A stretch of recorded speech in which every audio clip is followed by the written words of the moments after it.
बिहार विधानसभा चुनाव जैसे जैसे नजदीक आ रहे हैं, राजनीति का पारा लगातार चढ़ता जा रहा है। इसी कड़ी में पटना से एक बड़ी खबर सामने आई है। शनिवार को पूर्व उप मुख्यमंत्री तेजस्वी यादव के घर पर इंडिया गठबंधन की अहम बैठक हुई, जिसमें चुनावी रणनीति और सीट बंटवारे पर गहन चर्चा की गई।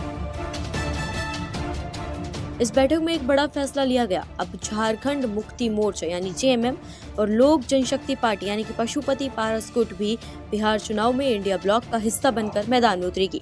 यानी विपक्षी गठबंधन का दायरा और बढ़ गया है, लेकिन साथ ही सीट शेयरिंग की चुनौती भी और बड़ी हो गई है।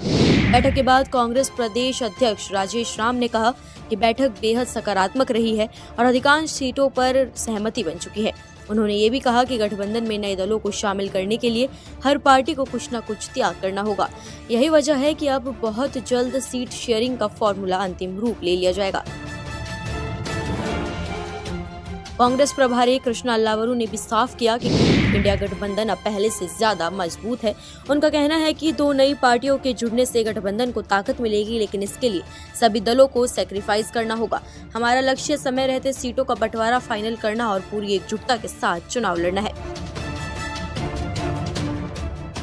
बैठक में केरल कांग्रेस के हालिया ट्वीट विवाद पर भी चर्चा हुई। कांग्रेस नेताओं ने कहा कि ट्वीट का गलत अर्थ निकाला गया, इसलिए तुरंत उसे हटा लिया गया। उन्होंने साफ किया कि गठबंधन में किसी भी तरह का मतभेद नहीं है।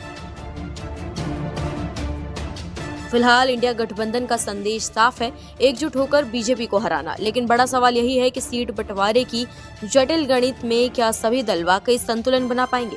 क्या आपसी सहमति से गठबंधन और मजबूत होगा, या फिर सीटों की लड़ाई इंडिया ब्लॉक की एकता को कमजोर कर देगी?